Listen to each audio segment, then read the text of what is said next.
Om.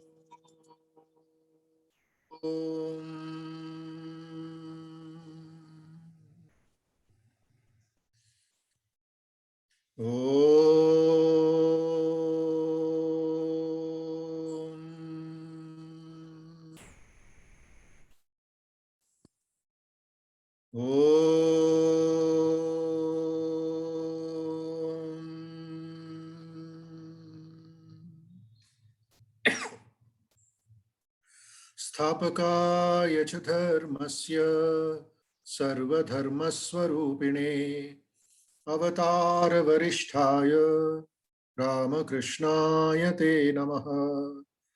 जननीं शारदां देवीं रामकृष्णं जगद्गुरुं पादपद्मे तयो श्रित्वा प्रणमामि मुहुर्मुहुः।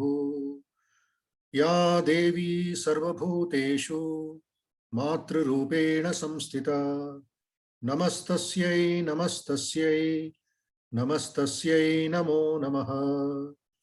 नमः श्री यतिराजाय विवेकानन्दसूरये सच्चित्सुखस्वरूपाय स्वामिने तापहारिणे अज्ञानतिमिरान्धस्य ज्ञानाञ्जनशलाकया चक्षुरुन्मीलितं येन तस्मै श्रीगुरवे नमः।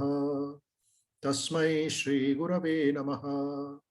ॐ सहना भवतु सहनौ भुनक्तु सह वीर्यं करवावहै तेजस्विनावधीतमस्तु मा विद्विषावहै।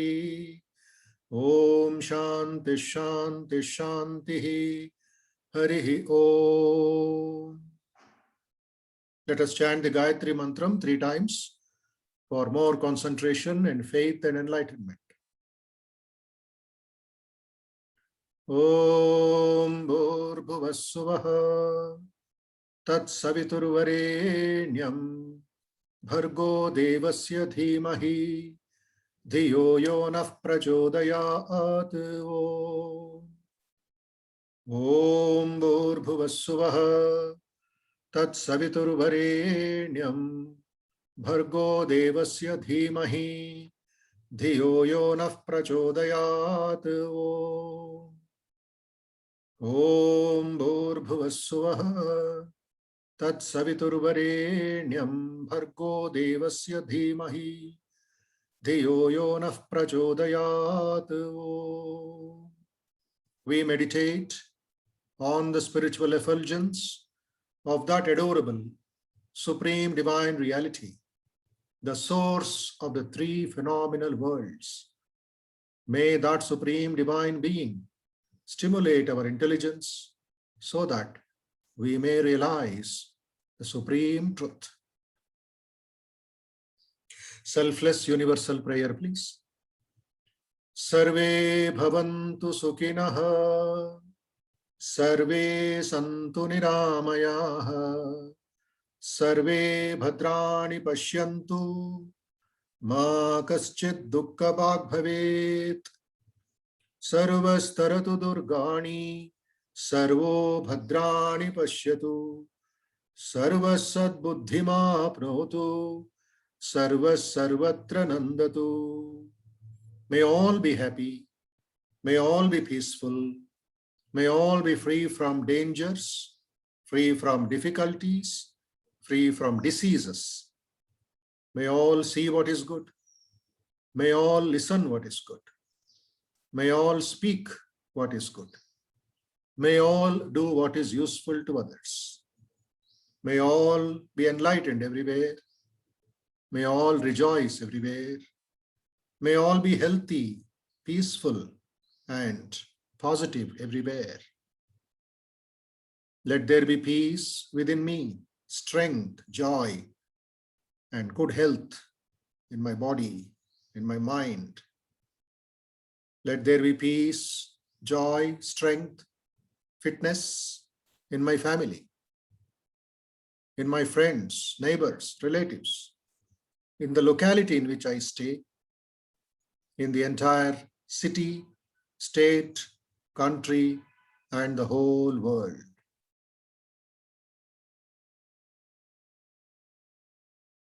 Om asato ma sadgamaya tamaso ma jyotirgamaya mrutyorma amrutangamaya.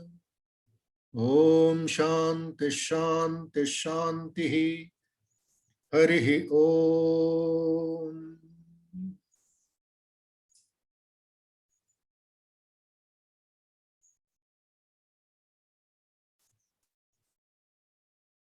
Think of the yama niyamas that you have to practice, that you have to absorb, that you have to implement in daily life. Ahimsa, Satya, Asteya, Brahmacharya, Aparigraha, Shaucha, Santosha, Swadhyaya, Tapas, Ishvara Pranidhanaha. Once you take care of these consciously, with full faith and strength and confidence, we move on to the yogasanas. After the yogasanas, think of pranayama, systematic, rhythmic control of the prana shakti.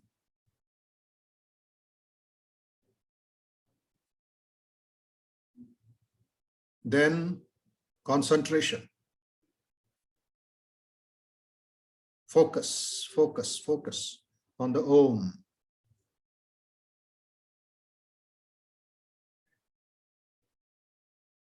Dive deep into one mantra, into one idea that will lead to higher meditation, deeper meditation. You will feel healthy, strong, energetic, free from tensions, worries, and all other negative influences around you.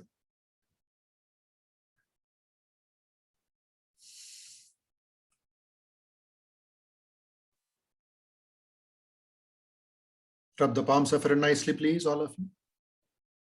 Gently roll over your eyelids, face, forehead. Salutation to the all-pervading blissful spirit, within and without. Salutation to Sri Ramakrishna, Ma Sharada, Swami Vivekananda, and all great teachers, and all great saints in the whole world. Namaste, Subhodayam, Shubhadinam, very good morning. Hope all of you are fit, fine, energetic, healthy, and to carry on the day's work, which is a kind of yoga. Why kind of yoga? It is yoga. Work is worship, in-house or out-house. So this course is entering into the 5th day. Today you'll have more knowledge, more depth, more ideas to counterattack the tyranny of corona, and also develop immunity through Ayurveda. And as I said, 3 days, yogasanas and pranayamas, mudras you heard, you learned. Yesterday was Dr. Varalakshmi from Chennai on Ayurveda, different aspects of that department. And today, please welcome Professor Murali Krishna ji, who is the principal of Venkateshwara Ayurveda College in Tirupati. He is our devotee. I know him last 20 years. Wonderful person. Built up his life, his knowledge, his devotion, his practice, treatment of patients. And now he has assumed, maybe from last December or January, the post of the principal of Medical College, Tirupati College, which is very famous in Andhra Pradesh. And he is connected closely with our Ramakrishna mission in Tirupati also from its beginning. I requested him, and he has been in the limelight recently because of the controversy of the Ayurvedic medicines in Andhra Pradesh. He was one of the investigating officers, investigating doctors. So his knowledge, his love, admiration, his seva to the society is, I've seen it going on. So he has accepted, he is there joining us live from Tirupati.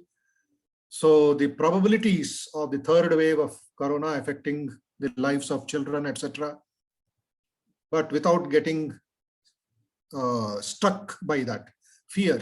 More than the problem is the fear, panic, and how Ayurveda, how our Indian traditions can help us overcome the diseases, infections, and make your life peaceful. It will be the topic.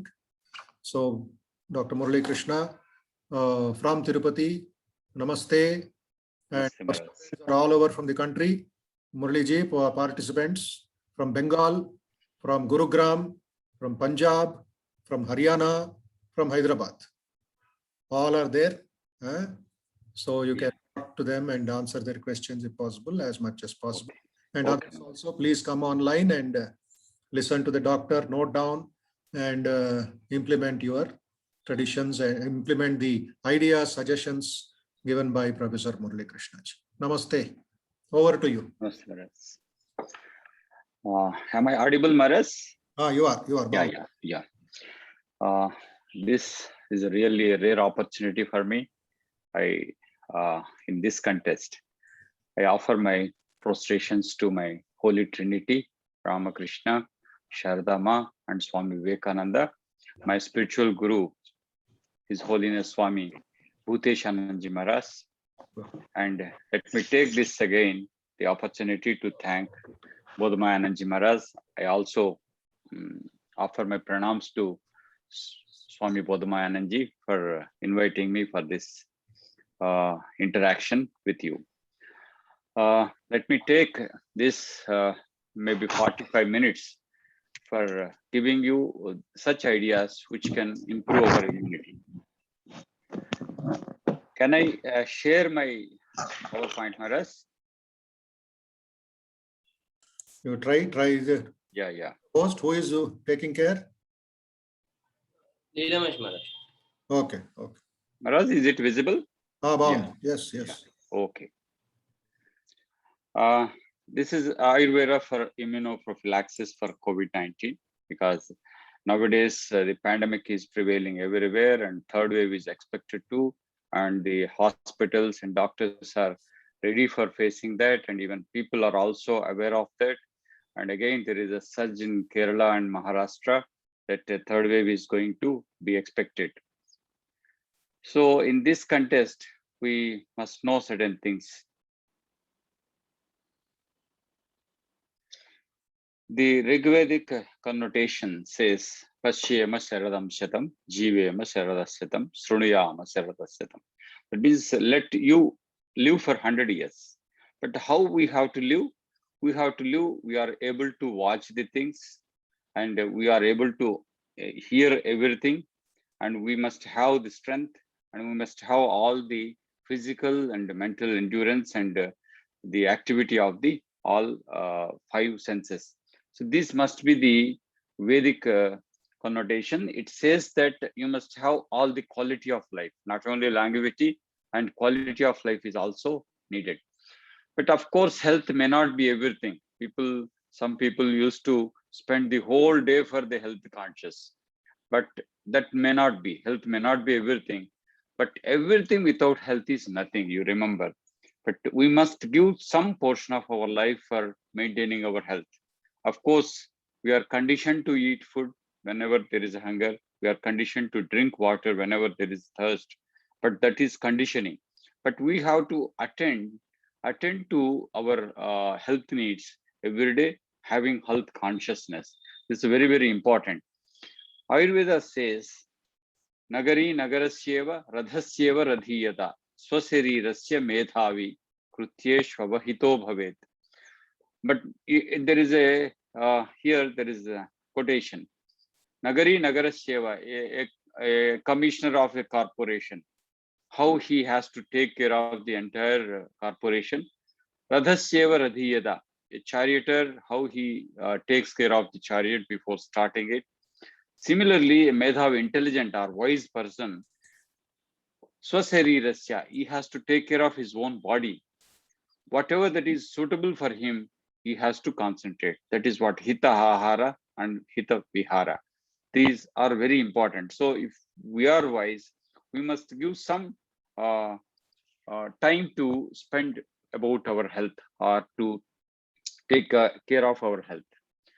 But in the context of COVID, probably might be exposed to this every day in the news, TV, and print, electronic media. So everywhere there is a prevailing pandemic, and never we experienced in our lives so far. But there was a history in 1914 to 16. There was an effect of one pandemic, such pandemic, but similarly it is seen, but for our lives it is first time. So you know that what I want to say here is these glycoproteins. These glycoproteins are usually they go for mutation. So because of this glycoprotein mutation, even one individual affected by, recently you might have heard that the first COVID patient of India got second time COVID positive. So from Kerala. So he was the first person who came from the Wuhan, and he was first to identified COVID positive in India, and now got the second time. So why we have to get second time, third time, like that? So this is because of the virus. Virus go on changing, mutating its DNA and its configuration. That means outer coat. This is glycoprotein. So minor variation in these glycoproteins are going to be exempted from our immunosurveillance. That is the reason why the individual is exposed to multiple times with the same infection. But if it is not going to be mutated, we will have a immunity towards that virus forever. But this mutation nature is there for the SARS-CoV virus too. So that is the reason why we need to have always vigilant. We should not think that we got it and we are spared for the next wave. It cannot be possible, because the next wave may be with the mutated Delta variant plus, which is something different from the earlier virus. And that is the reason why we must take care of our health every time. So any waves, any number of waves comes till the final wave, which is going to complete self-limit its viral prevalence in the world.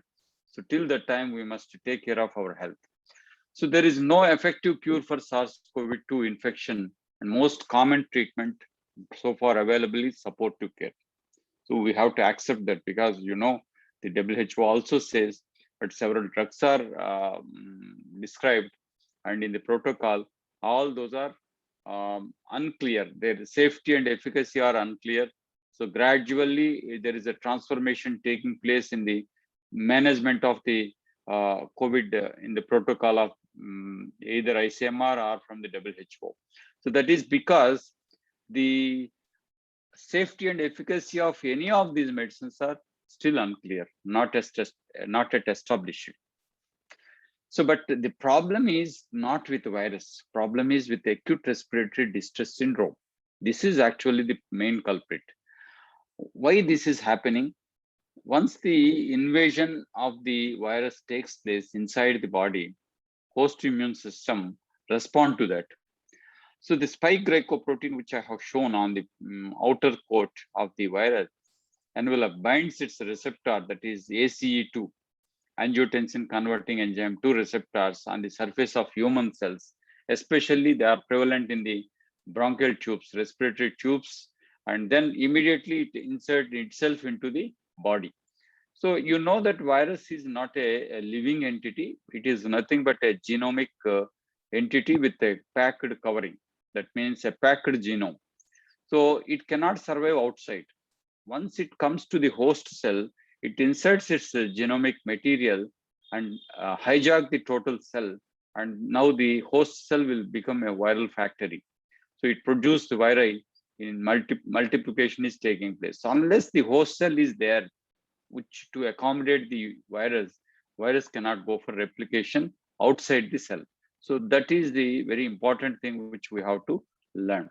So in this context, I must say the immune response to infection is two phases. The first protective phase is adaptive immune response in the host that may eliminate the virus in a large proportion of subjects.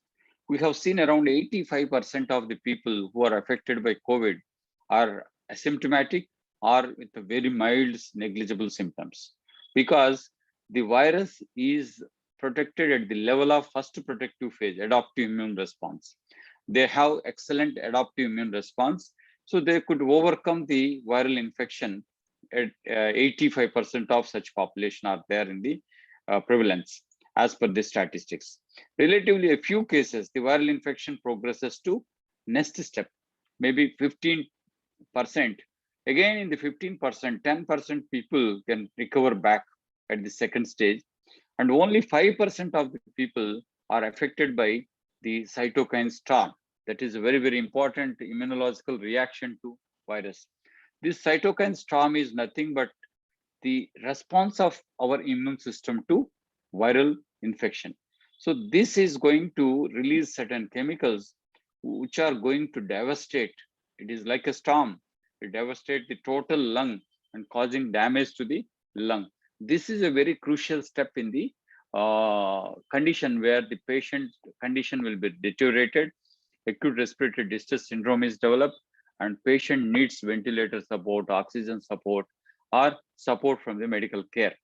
Till that time, around 95% of the people doesn't need much support, because 85% they have their own immune system to tackle, and 15% of the people, 10% of the people, again they reverse back even they go to the second phase. So this cytokine storm is going to cause diffuse alveolar damage. That is, alveoli are the unit of lungs, and because where the gaseous exchange is taking place, this gaseous exchange area is damaged, and their fibroblastic proliferation takes place, and the oxygen going inside the lung and carbon dioxide coming out of the lung, this transportation phenomena is disturbed during this period, because the accumulation of chemicals, accumulation of the fluids in the lungs. So that is the reason why they need more oxygen. They need even forcible oxygen like ventilator support. So these two are very important. At this stage, the role of virus is extinct. You remember, the virus is not a prevalent factor here. Only the immunological response to the virus is the prevalent factor here. There is an immunological perversion taken place, and because of this immunological perversion, the devastating effect is taken place. That means you can say that it is also a overreactivity of the immune system to virus. So these are all probably known to many of you, because you are exposed to a lot of TV and social media and print media. So innate immunity is the first line of defense against virus invasion. Whenever there is a microbe invaded the body, we have around 75 trillions of cells. Our immune system know all these 75 trillions of cells as our own. But if anything comes from outside, whether it is a virus, fungi, or bacteria, that can be identified by our immune system, and immediately that is recognizing that microbe and going to eradicate that, going to immediately damage that. But this recognition pathogen associated molecular patterns results in subsequent cytolytic immune response. That is what actually the response from the immune system, once it is identifying a microbe invading our body, the series of immunological responses are taking place in our body. Ultimately, this immune response at this stage also, many of the things are being eradicated. But sometimes it may go to the adaptive immunity. That is, adaptive immunity also plays an important part in viral clearance via activated cytotoxic T cells. That means initially at the level of frontline defenders, if we can eradicate the microbe, that is innate immunity. If even it crosses that barrier and enters into the immunological challenge, then we have a number of different cells. Cytotoxic T cells are there. This is one of the immunological cells directly go and attack the microbe and damage that, destroy the virus infected cells. So even the B cells are producing the antibodies to nullify the antigens released from the microbes. So this phenomena is called adaptive immunity. So we have innate immunity, it's a frontline defender, and adaptive immunity, even after crossing that barrier of innate immunity, we have adaptive immunity, and that we can even face such a phenomena by activating our immune system with assigning a certain activity to T cells, the cytotoxic T cells, They are also called killer cells. Directly go and kill the microbe, or in the context of virus, it kill the host cell, because host cell itself is the factory of virus. And similarly, the B cells activation is going to nullify the antigens by producing antibodies. So these two phenomena is called cellular immunity and humoral immunity. In both ways, the adaptive immunity is going to counter the invaded organism. So this is actually the background. So in 100% people, 85% of people at their innate level, the microbial invasion, that is viral invasion, is countered. But around 10% of the people, their adaptive immunity is going to counter that phenomena. But only the other 5% of the people where hyperactivity of their own immune system causing devastating effects of the lungs and making the individual into a critical stage that is going into a oxygen support or ventilator support. So this is actually the phenomena we have to understand. Then next is the Ayurveda, how it has understood the things. Ayurveda, many people ask me whether any such microbial theory is explained in Ayurveda. Yes, if you see the Ayurveda, there is a two descriptions about the krimi and krumi. Kru kramati iti krimi, kri parisarpane iti krimi. So that means there are two things. One is crawling is also called krimi. That what we see, the lice and other things, they are krimi. And kru kramati iti means it fastly proliferate. It increases its number. So that is also called krimi. So this concept is there in Ayurveda. So krimi here, aushadas are also described in Ayurveda. But very important thing Ayurveda says is, this is Kshetra Bija concept. Kshetra Bija concept means Kshetra is a body, Bija is any microbe. Suppose if Kshetra is uncongenial for the sprouting of a seed, then even a potent seed is implanted in the soil that will not give a sprout. Why? Because soil is unfertile, that is, it is not acceptable for or uncongenial for the sprouting of a seed. So this is what the Kshetra Pradhana, that means always Ayurveda has given more focus to your body or your innate and adaptive immune system, so that if you tackle that, if you make it in a homeostasis, then you can counter the microbial conditions in a very easy way. So this concept was earlier laughed by modern system, but now you can understand this is nothing but vaccinations again coming into the Kshetra Pradhan. Even virus cannot be tackled there by vaccination. Your immunity is being improvised. So similarly, now they also come, the modern contemporary science has come to Kshetra Pradhan. So immunization techniques, all these are going to activate our body, the Kshetra, which is making the atmosphere of uncongenial nature to development of any microbe from outside. So this concept has to be understood. So prophylactic and therapeutic potential of Ayurveda and yoga that might be effectively utilized in the prophylaxis and adjuvant therapy of COVID-19. Many people are adopting it and they are practicing it and they are getting good results. But this is called host strengthening approach. This is what Kshetra Pradhana approach. The research and therapeutic strategies for COVID-19 have focused on agents to attack the virus and immunize against it. The two things. The very important thing is consideration of the host in disease dynamics. As I already explained you, if your host strength is good, you will come into the 85% or another 10%, 95% of the population. So another 5% of the population having weak host strength with the comorbidities or other factors. So that is what Ayurveda says, Vyadhi Kshamatva. Charaka Samhita, probably it was written around 2000 years BC. So says in the chapter that Vyadhi Kshamatva is a state where it is going to resist the development of disease in the body. While commenting upon that, the 11th century commentator Chakrapani says, Vyadhi Kshamatvam iti Vyadhi Bala Virodhitvam Vyadhi Utpadaka Pratibandhakatvam. That means there are two factors in immunity. One is it prevents the genesis, that means entering of any microbe. Second is it acts against the disease to minimize the effects of the disease. Two factors are there. These two factors are understood in Charaka Samhita under the context of Vyadhi Kshamata. So then how we understand these in the context of Ayurveda? So Ayurveda says there is a Sahaja and Kalaja. Immunity can be Sahaja, natural. They are genetically mediated they got from at the time of birth itself, they get the immunity. So that is called Sahaja. Chronobiological means Kalaja. Certain probably you might have seen in certain seasons we have a lot of strength. In certain seasons we are vulnerable to diseases.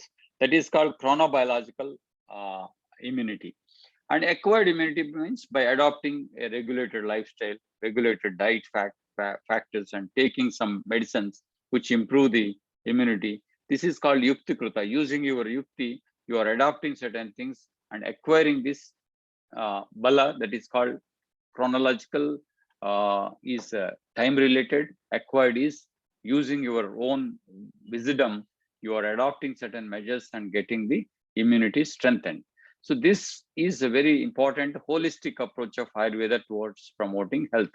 We always say that swastha vrutta. Swastha means swastiti. Our own default stage is health.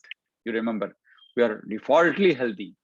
But when we breach the nature's law, sometimes we go away from the swasthata, that is roga or the disease, and then again come back to normalcy. So our basic nature, swasthiti, is called healthiness. That is Ayurveda says. So it never widely accept that arogya. Arogya is it is a negative definition of the health.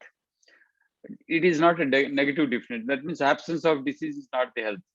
The health is our natural phenomenon, natural stage where we have to survive without any disease. So we have a set of certain medicines. We have 8 clinical branches in Ayurveda. One of the such 8 clinical branches is Rasayana. Rasayana is nothing but to improve the quality and longevity of life. Quality and longevity are very, very essential for our 4 pursuits of life. That is Chaturveda Purusharthas. Ayurveda says very important is health.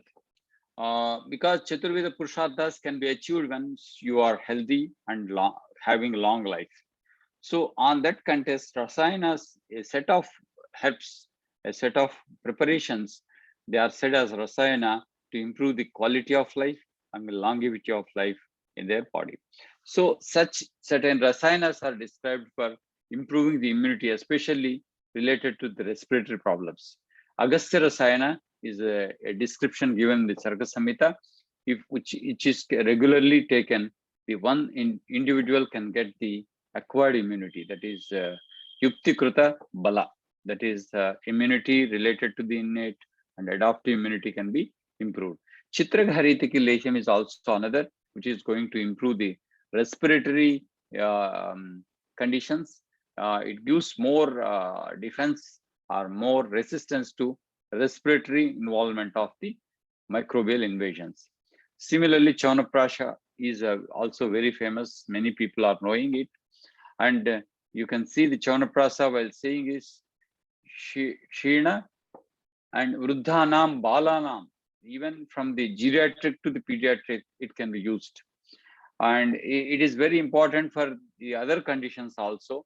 And this is one of the important things, but that depends upon the quality that what we get in from the market.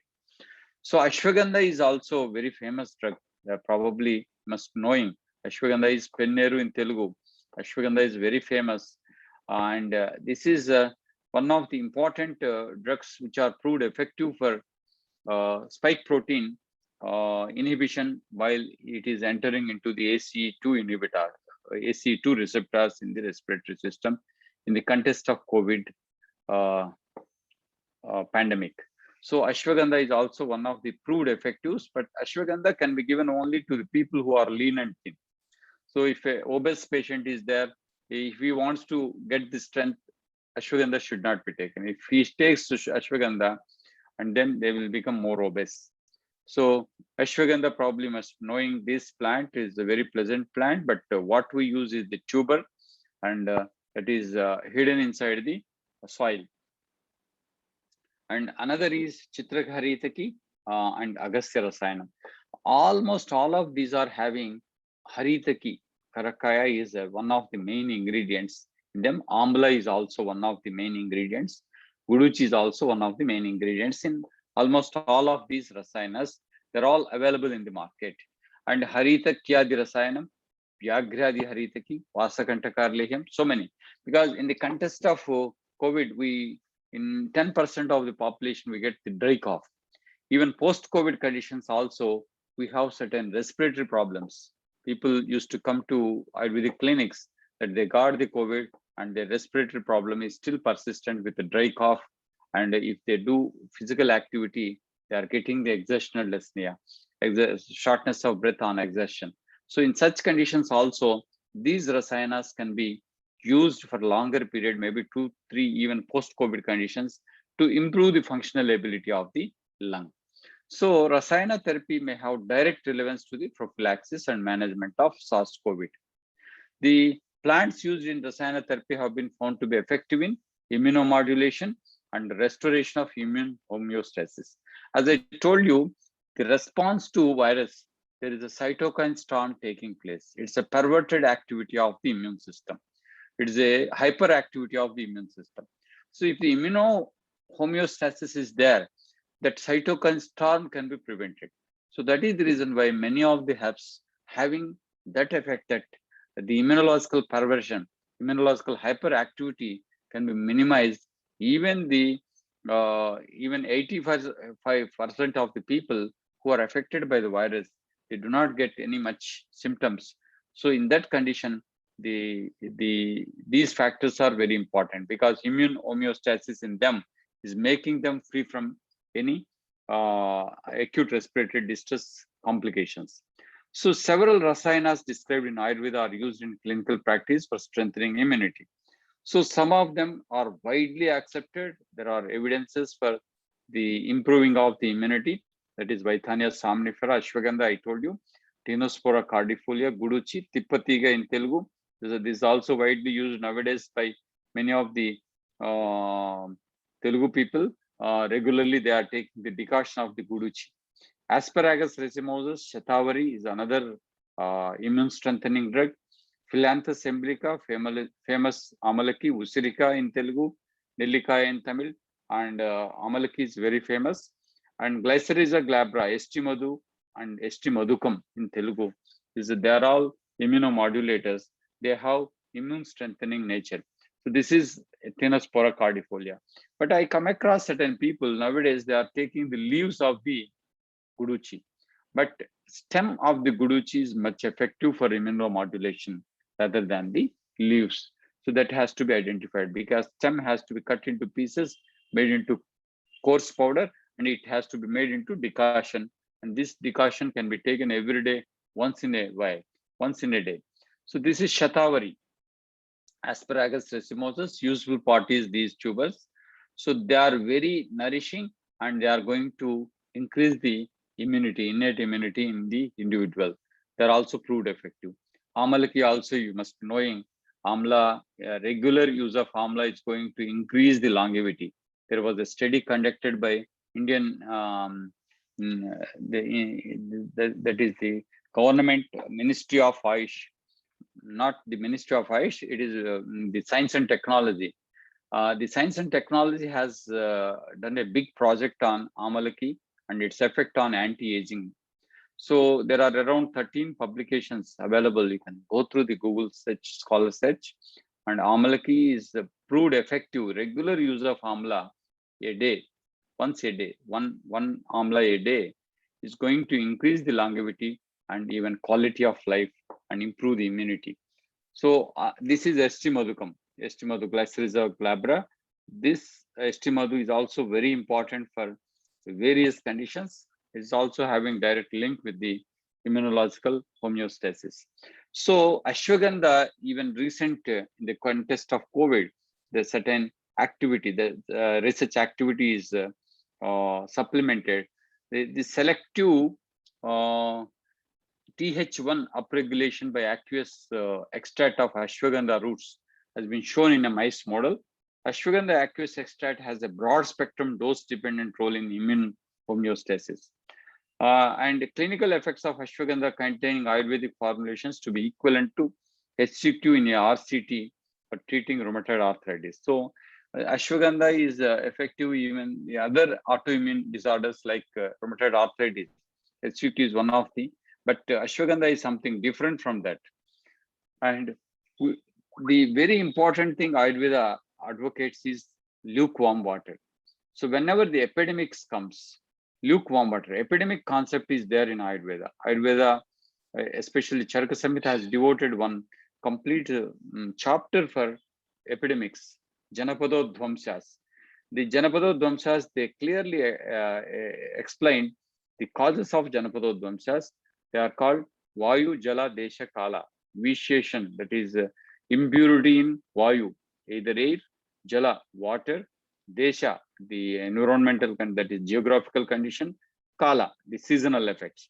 Any of these four factors are going to cause devastating effects on inhabitants and causing the claims of lives of these people. So that is what Vayu, Jalam, Desham, Kalam. So while explaining that, what are the reasons for impurity of these four? Why Janapadodvamsas comes? Vayuvadinam yat vaikunyam utpajyate tasya moolam adharmaha. That is said in Ayurveda. Adharma means the improper conduction of their actual duty. That is the adharma. So Vayuvadinam yat vaikunyam utpajyate tasya moolam adharmaha. Tan moolam va asat karma purvakrutam. That means the previous life, whatever that they do the misdeeds, that is going to happen as a vulnerable to this disease conditions, epidemics. Tayor yonihi prajna pradha. The intentionally, that means knowingly, if they do any mistake, that is going to cause the aparadha, that is the mistake done by them in the earlier lives, and that is going to manifest as a vitiation of the Vayu, Jala, Desha, Kala, and taking the life of those people.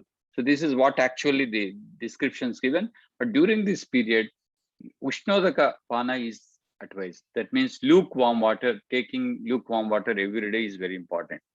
And Kashayas nowadays is very prominent. That means the people are going for that. But there is an observation that everybody is taking a similar Kashaya. But that cannot be possible because there are variables of constitution. Certain people who take the Kashaya, they come with the problems of piles, bleeding tendency in the motion. So these things, and burning sensation of the abdomen, burning sensation of the chest region, these are all experienced by them. Sir, I am regularly taking the Kada and I'm getting these problems. So their suitability must be identified. So only Ayurvedic physician can identify Vata Prakriti patients who are active, very hyperactive nature, and who are lean and thin. Hindukanta Kashayam is good. Pitta Prakriti people, Guduchi, Tippatiga or Guduchi Kashayam is good. Kapha Prakriti people, Vyagradi Kashayam is good. So based on the constitutional variables, the Kashayam has to be identified. Otherwise, regular same Kashayam, whatever that is described, that if it is taken for longer period, even taking for multiple times because of the fear of pandemic, that is going to cause problem. So regular gargling is also very important. Ajamoda Kashayam. Ajamodam is widely known ajwain. Ajwain, you can just boil it and take that water and do the gargling. It's a very, very important. Even this gargling, not only in COVID condition, even the other than COVID conditions, it is going to improve the oral hygiene and it avoids even decay of the teeth.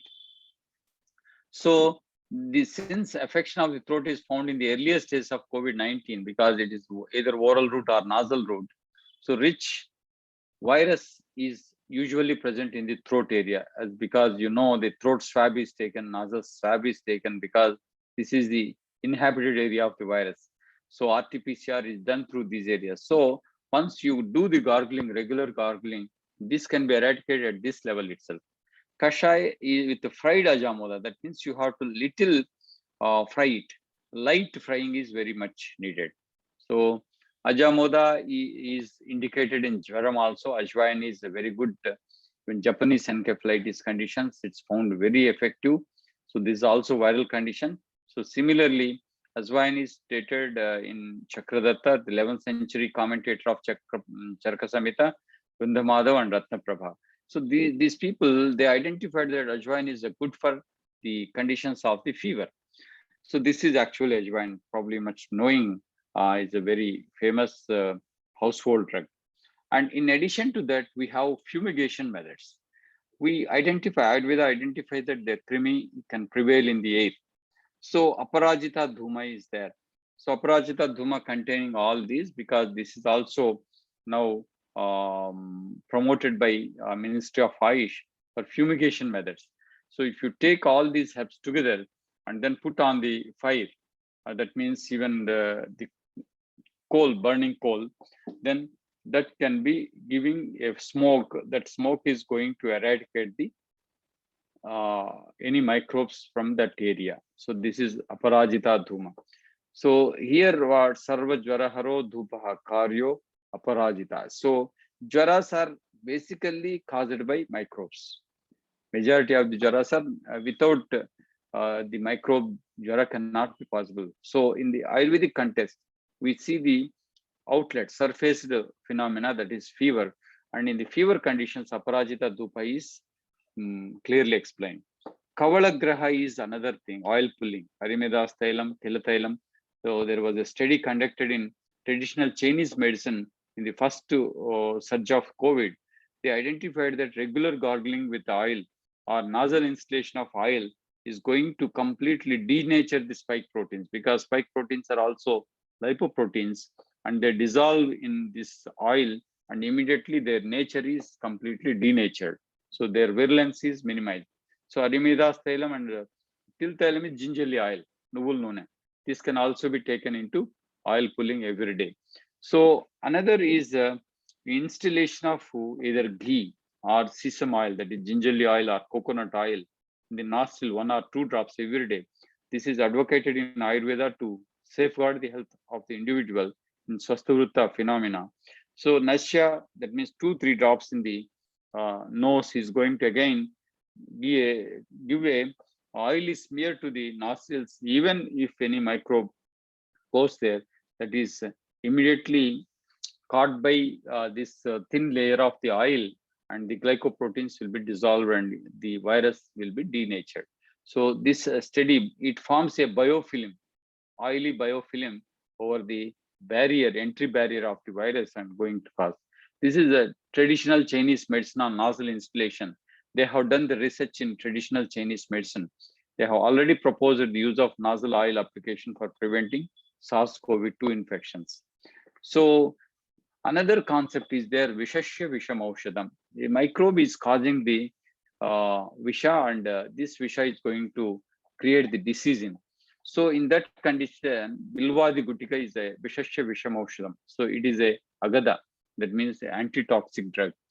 Bilvadi Gutika is widely used in some portions of the India, that in the context of COVID positive patients. It cannot be used before the getting of the disease. After getting the disease, that can be used. So now there is a Ojas. Ojas is a strength of our body. This is one reflection of the immunity. And what are the things which are going to deplete this immunity? This is described in Charaka Sutrasthana. Vyayama, excessive indulgence in the exercise. Moderate Vyayama is good, but excessive Vyayama is also going to cause harm. You remember. Anashanam, fastings are also going to cause harm. Chinta, excessive thinking. Ruksha alpa pramitasanam. Ruksha means dry foods. The people which are not, which are taking foods, such foods which are dry without any oily content. Alpa pramitasanam. That means if they take the food inadequate to their quantity, that is also not good. Vata atapa, exposing to the sun, exposing to the air, these are also going to cause. Bhayam soko, that means fear. Sometimes we have observed even the COVID conditions, who are afraid of the disease, they are vulnerable to that 5% of the population who needs acute respiratory who needs acute respiratory support for them. Shoka, bhayam shoka, rukshapanam prajagara. Rukshapana means taking excessive tea, coffee. They are called rukshapanas. Jagara means lack of sleep. If they do not sleep timely, they are also going to deplete the immunity in our body. Kapha sonita shukranam malanam cha ativartanam. So this is actually the conditions where even in the Panchakarma procedures, if we do excessive elimination of these factors from the body, it is going to reduce the immunity in the body. Kalo bhutopagadasya. See, even kala, time also sometimes causes weakening of our body, but aged people, they are vulnerable to infections. Children vulnerable to infections. Youngsters they are resistant to infected conditions. So this kala is also very important. So they are called the conditions where Vojochaya is taking place. That means immunity is. Now to conclude my lecture, so very important thing is I come across a book called World Blue Zones. You can also go through. World Blue Zones is written by Dan Buettner.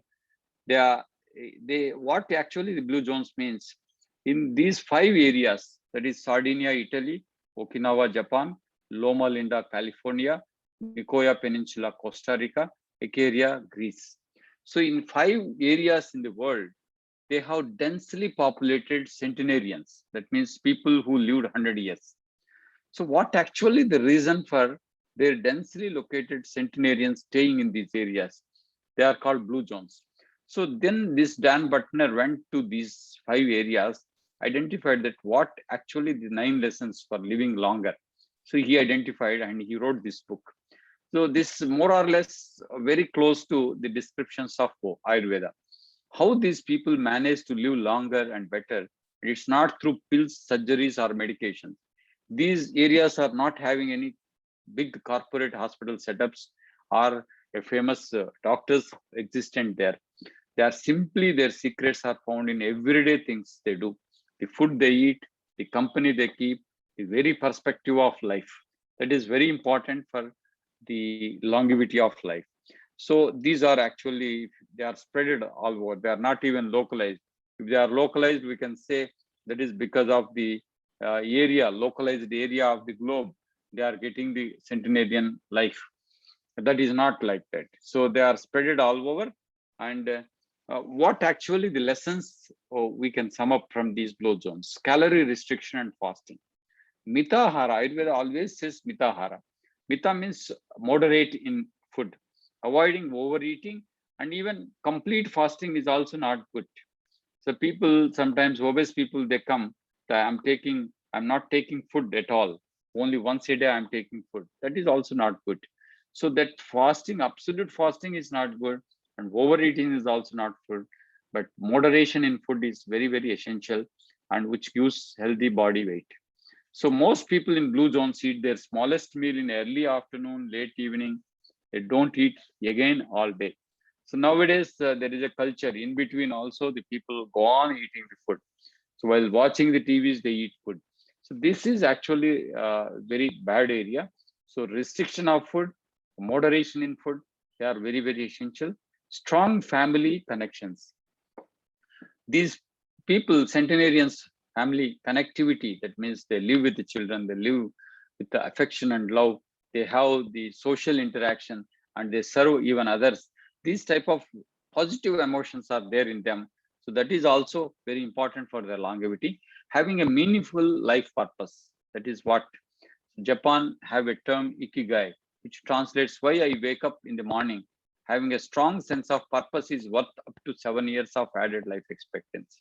So the people of Okinawa say, why I wake up in the morning? It is assigned life. So for this today, I have to do something for others.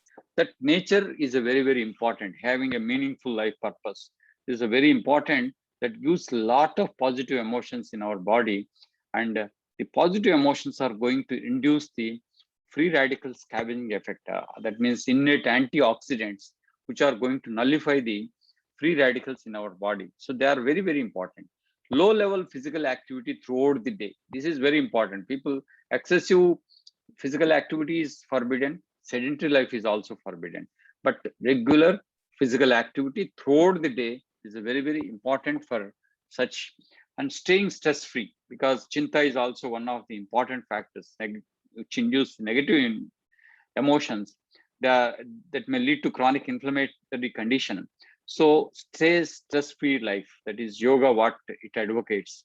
So ultimate yoga, Ashtanga yoga, you take the Patanjali Yoga Sutras, it has a base of Yama Niyamas, and ultimately what you are going to get, Chitta Vritti Nirodha.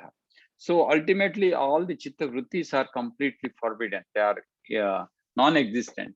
That stage is called stress free. Sthita Prajnata is such a where all the dualities are accepted as equal. So that stage is very, very important. Consume high amounts of legume. So that is also one of their habits in all 5 areas. They eat more vegetables, more legumes, and close social engagements are also there. Their social interaction is good. Moderate alcohol consumption, of course, even Ayurveda also says, but that is also going to give the longevity and quality. But any moderation is good. Excessive is always forbidden. Lessons from Blue Jones. Last one is belief in higher power. So they always think that there is a faith-based community. They are not atheists. They live longer life once they have positive emotions.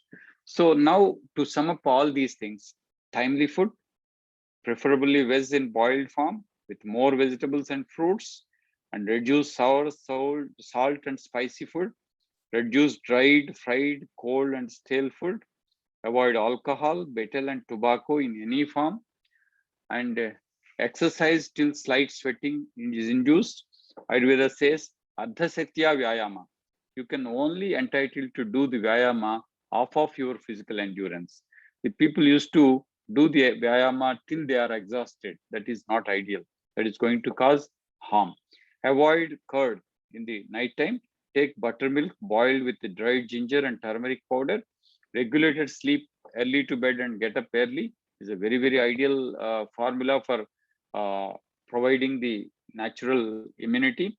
Daily meditation and pranayama for at least 10 minutes is going to energize the entire body, as it is experienced by many people, and this has to be practiced. It has to be brought into the lives of our own. So now to conclude everything, so take lukewarm water every day. Herbs like ashwagandha, guruchi can be taken based on their leanness and obesity. Rasayana sevan is good. So you can adopt any one of the rasayanas described in Ayurveda. I regularly take rasayan. So for the last 5 years, probably very almost remotest chance of infections are seen. Though we are exposed to a lot of people who are having infections, nozzle instillation is good. This is not only good for COVID pandemic, it is good for the eyes, hearing capability, and even the skin, face, all those things. Dhupana fumigation methods are good. When there is a crowd areas, you can fumigate with the herbs, and kashayas and vishahara drugs can be taken regularly, but based on their constitution. And patyas, that means whatever that is suitable for you, it has to be taken. What are not suitable for you, it has to be forbidden. So patyas is also very important. So that is what Ayurveda says. The people who take the hitahahara, they will survive for 100 years. Shatrim Shatam Sahasrani Ratrinam Hita Bojanaha. Hita means suitable food. Whoever take the Hita Ahara, they are going to survive for 36,000 nights.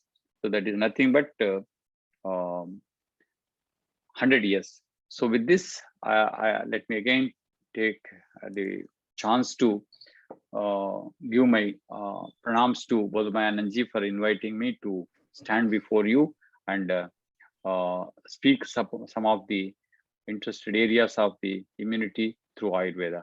Thank you. Thank you, one and all. Thank you, Murli Garu. Do you have time? We'll take Yeah, Maharaj. Yeah, anybody can, you can raise your hand and we'll unmute you and you can put your doubt or question or clarification from the presentation or anything else. Or your observations also are welcome. Observations, yeah. Shashank, Ambika. 1 second. Yes. Shashank, please start. Pranam Maharaji. Namaste. This is Dr. Murali sir. Yes, namaste. I don't know if you remember me. I'm one of your old patients for ulcerative colitis. Yes, yes. I'm from Singapore, and so just very happy to see you in person again. Okay, thank you, Savali. Thank you very much for my disease and Shashank. Thank you, Shashank. Yes. Yeah, Ambika. Pranam Swamiji. Namaste, sir. Namaste. Thank you for a wonderful presentation. So, and I have a doubt. You Yes. suggested ashwagandha to be taken, especially to be forbidden by those who have a tendency to obesity. Yeah. So, in that case, which other medicine do you prescribe? Yeah, I told you Guduchi is the ideal one. Guduchi. So, Guduchi okay, can be taken because it's equally effective than like ashwagandha. But ashwagandha is having such a nature that it is going to improve the plumpness in the body.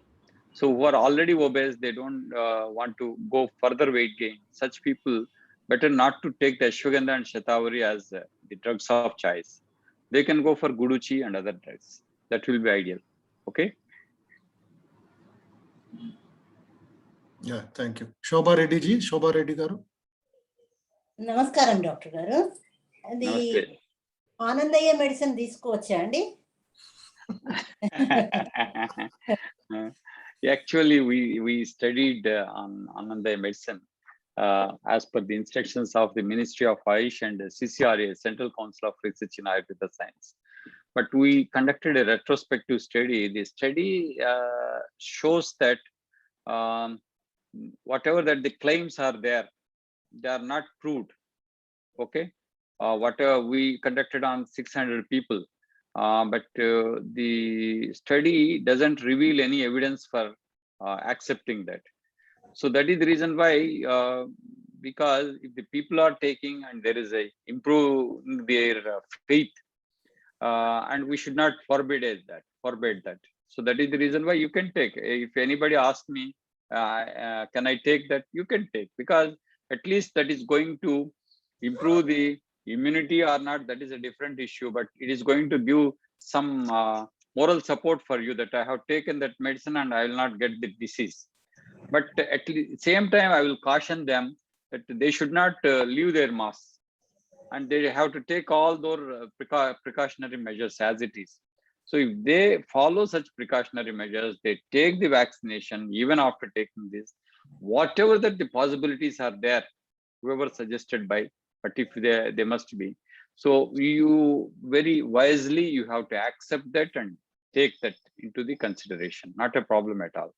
So neither I am negative or not positive, because no evidence is accumulated either positively or negatively against that medicine. Thank you. Very good point. Okay, Very okay. good point. Amshi. నమస్తే Amshi. Guruji. Namaste ma. Namaste. Pranam Swamiji. Good morning, sir.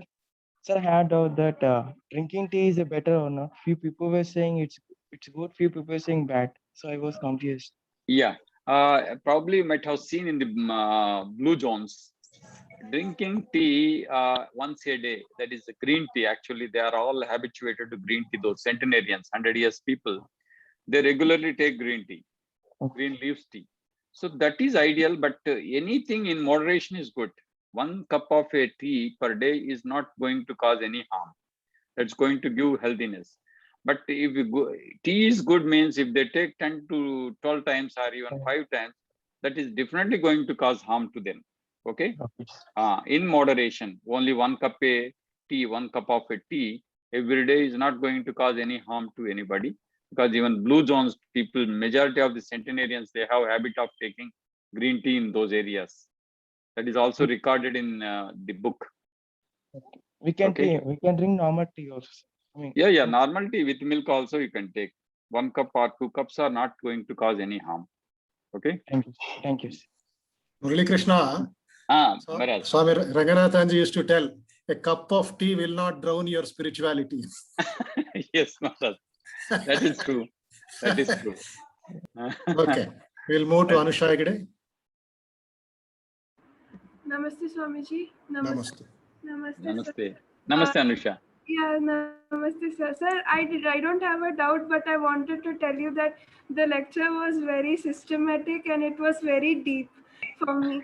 I enjoyed it a lot because it was definitely having the background, and you could also see that it was not completely academic sounding, even for lay people.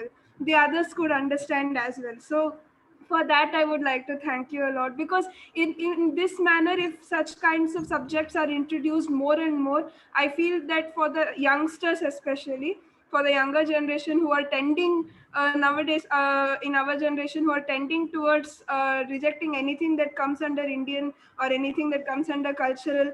So for such kind of people, this kind of a teaching approach is very effective. You know better. So Okay. so much for that. Thank you so much. Okay. He's a principal, don't forget that. Yeah. Srilata Garu, Srilata can. Pranam Swamiji Garu. Pranam. And good morning, sir. Namaste. Sir, I have a one doubt. I want to know about Vata, Pitta, and Kapha. What are those? And what kind of? How Yeah. to know our body?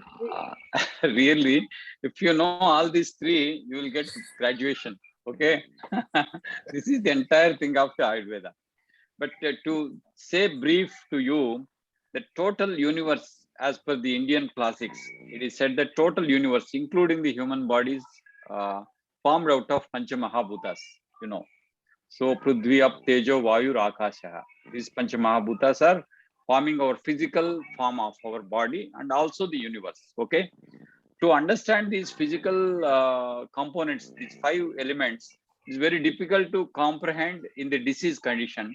So the Ayurvedic system converted that Panchamahabhuta theory into Tridosha theory. Okay. And in this context, convergence taken place from Akasha and Vayu into Vata. Okay. Akasha, Vayu into Vata, Prudhvi, Jala into Kapha, and Agni into Pitta. So now you can understand. That means all the structural entities of the human body must be formed with Kapha. All the energies, that is the generation of the heat, even transformation of the macromolecules of food into the micromolecules, that is in the process of digestion and metabolism, and utilizing by the body and eliminating the waste, all these phenomena is taking place by Pitta. Vata is a driving force, because all the other things are they are lame, they cannot move on their own, they are inert. So only Vata is a dynamic force. This dynamic force is carrying or taking care of all the activities of the human body. So basing on that, Panchamahabhuta theory is converged into Tridosha concept. And with this Tridosha concept, we can understand the food, we can understand the disease condition, we can also understand the constitution of the individual. Probably you must be knowing, Kapha people, they are little plump and they are slow in activity. Pitta people, they are very grasp in nature, they can sharp in their mind and they can grasp anything. They get all the skin problems like pimples and other things in the face. Vata people, they are hyperactive in nature, they are lean and thin. So basing on that, this Tridosha theory is interpreted for food, interpreted for medicine, for the disease condition, for the human body, for everything. So if you understand Vata, Pitta, Kapha, you can understand the entire Ayurveda. Okay, this is the basis for understanding of Ayurveda. But you can understand the better way if you understand the Panchamahabhuta theory as it is described in Sankhya philosophy and other darshanas, Shad darshanas of our India. So this Panchamahabhuta theory is further condensed into Tridosha Siddhanta in Ayurveda, and we interpret everything in terms of Tridosha only. Okay. Shriyanka can put your doubt question. Yes, Maharaj. Pranam Maharaj, Pranam sir. Sir, how to increase vitamin D with the help of Ayurveda? Vitamin D with the help of Ayurveda, really this is a very basic question, because in olden days we used to drink milk, okay? This Yes. milk we get from the cows or even buffaloes. They go out in the morning, probably whether your generation know it or not, I do not know. But in the villages, what they do, they take away all the cattle to fields in the morning. The green grass is taken by them, and by evening they come back to their houses. So if they move out and they are exposed to the sun, they give milk. If that milk is consumed, we'll get a lot of vitamin D3. And at the same time, we also expose to the sun, and we also get the vitamin D3. Okay, so this Yes. phenomena is there.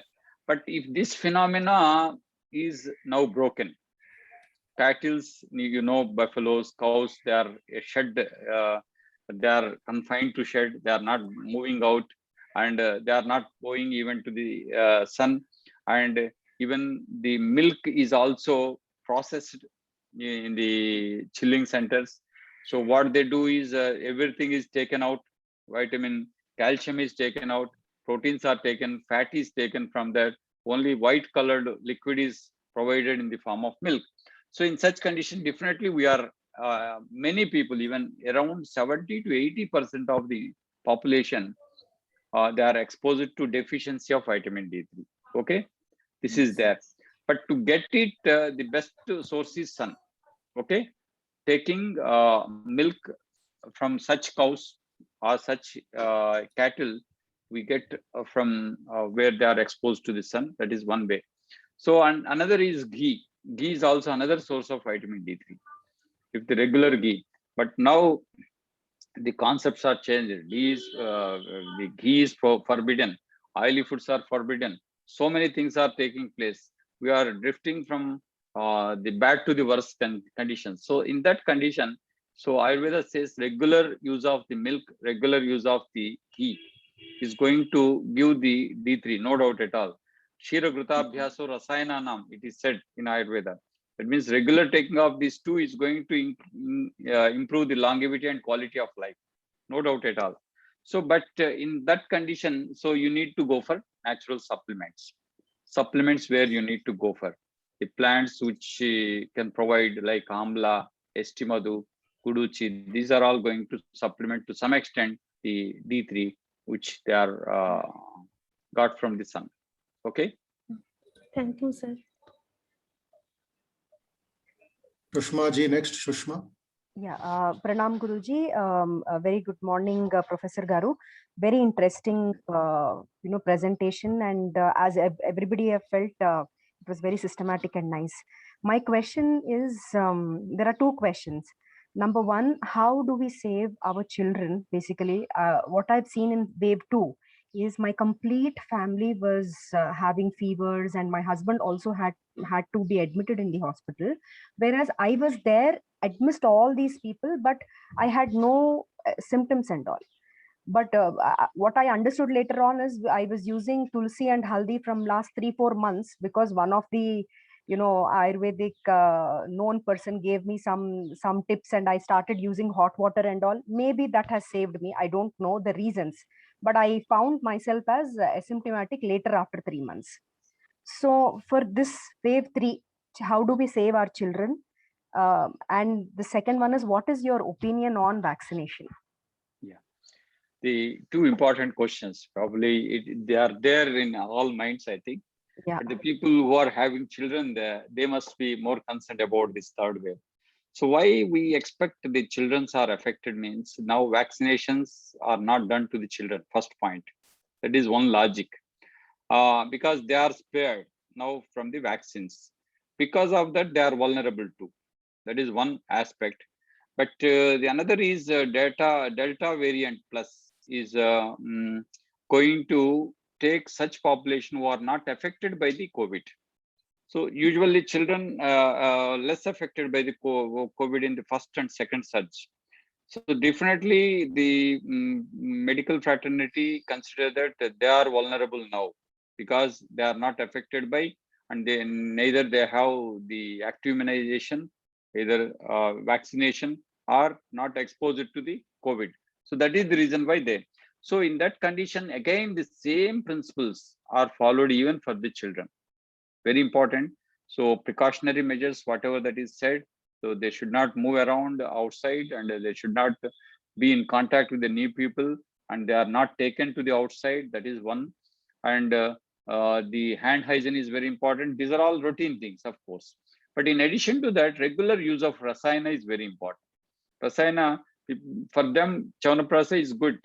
And even Agastya rasayana is good. Chitragharitiki, if they can take, because little bitter taste is there for them. So they, if regularly take the haldi milk and also rasayana, one of these rasayanas, they can overcome this condition, not a problem at all. So first prevention and then management through. And once even they get, there are medications, not a problem, but they should not even ignored, even if they get the fever. So simple fever with the body pains, if any such condition come across, immediately hospitalization or immediately taking the consultation of a doctor is very essential, rather than keeping them in the house. This is one. The second is about the vaccinations, because as you know well, there is no proved effective medicine so far available for COVID. Okay, and in that condition, whatever that is claimed, whether it is 60%, 70%, 80%, 90%, we have to take those vaccinations. There is no other way for that. So whether those are effective or not, it doesn't matter. What I told you, even somebody asked about Anandaya medicine, let you take that, not a problem. So because all these, whatever that the possibilities are there, these possibilities we can adopt, but very wisely we have to accept. So the people who do not have qualification, who do not have any background, who are not having any experience, they come with a very different formula. That is really a dangerous thing, maybe going to cause another problem, not with this problem of the pandemic. So I'm not against to the vaccinations. Vaccinations can be taken. So they are also going to minimize the virulence. This is very important. If around 70 to 80% of the population go for vaccinations, the herd immunity can be achieved. But that is also being questioned nowadays in the third surge in other countries, because many people vaccinated, even Kerala also, that is there observed. Majority of the people are vaccinated, but still third surge is seen. But virulence can be minimized. That's what we expect.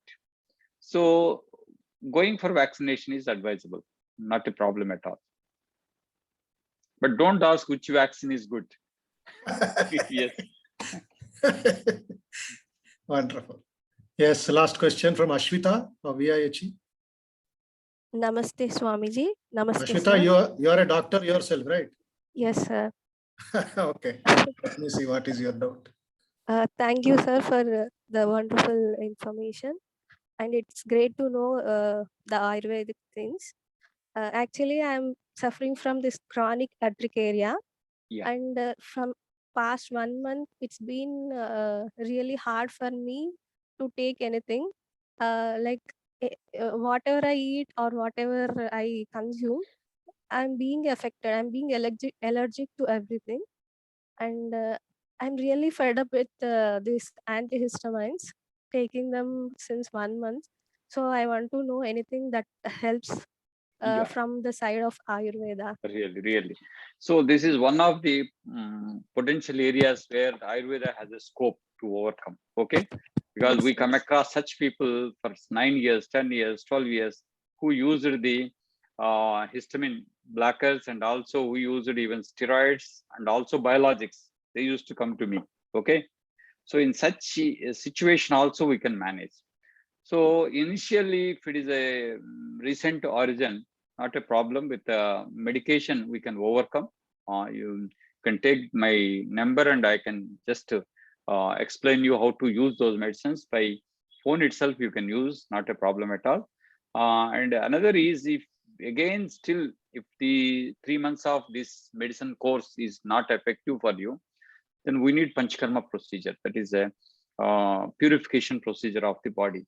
because your body has become sensitized. Your immunoglobulin E is active.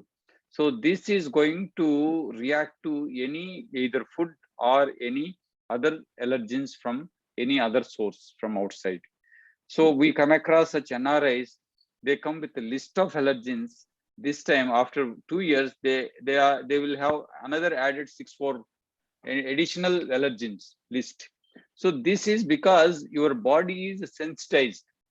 We have to desensitize that our concept is that desensitization of your body is needed, because your body has become sensitized to allergens which are exposed by probably your family members, but they are not going to get, because you are only going to get because it is sensitized. So we definitely have medicine, there is no doubt at all. So I have seen such cases where I have even appreciation letters. One of the professors from Indian Institute of Management, so she came after 9 years of treatment from modern doctors. So with the first is a correction. She was 62 years old, having a dye habit, hair dye habit. So I forbade the hair dye because many of the hair dyes having PPDs and ammonias, they are all going to sensitize the body. So once I stopped that and we gave treatment for about 3 to 6 months, she wrote a big letter, because I have been footballed by many dermatologists for the last 9 years. With a minor correction of the external factor and a minimized treatment, I'm completely free from any medication nowadays, and I'm not even getting the urticarial lesions. So this is possible, Ashwita ji, and you can take my number from Bolman and Jimaras, and you can contact me. Okay. Thank you, sir. Yeah. Rajula Sunil. Pranam Maharaj. Pranam. Yes. Good morning, sir. I have same question. Just now she asked. Yeah. I also same problem. I also facing with the same problem. Okay, urticaria. Urticaria. Yes. So because these urticarias, we experience allergies are experienced because we are exposed to a lot of pesticide, insecticide infested food, and also chemically manured processed food, and even biologically that what we say that biochemically processed food. These are all very important because they are all going to sensitize our body. And even the modern system, contemporary modern system also says that we are swimming in a ocean of chemicals. So probably many people do not know in pizza around 256 chemicals are there added for taste enhancing. So many processed tinned food is also nothing but chemically added. So many of the drugs also chemicals. So in that we are swimming in a ocean of chemicals. We do not know how they are going to influence us. Some are getting the allergies, some are getting the endocrine disruption, getting the endocrine disorders like thyroid, hypothyroidism, hyperthyroidism. And so like that, these chemicals are going to affect our body, no doubt at all. So that is the reason why our regulated food habits, regulated life, and probably that is the reason why even the same food which is taken by us is taken by any American or Westerner, they are going to die within short period. Why? Because we are exposed to around 30 herbs in our kitchen, including the turmeric and so many things. These are all going to protect us. Even if that food, which is even chemically infested food, which has crossed even our limitations of these herbs, minimizing the effects, and then we are going to get the disease even in Indian conditions. So we have number of skin diseases commonly seen.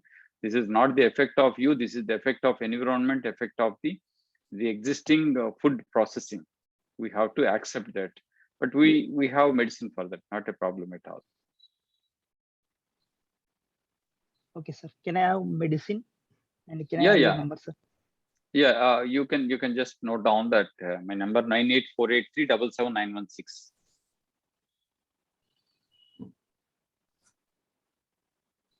Thank you, sir. Okay. Okay, thank you very much. Namaste, Murali Krishna Garu. Namaste, Maharaj. It's Pranam, very Maharaj. exciting, very inspiring, full of knowledge, full of ideas.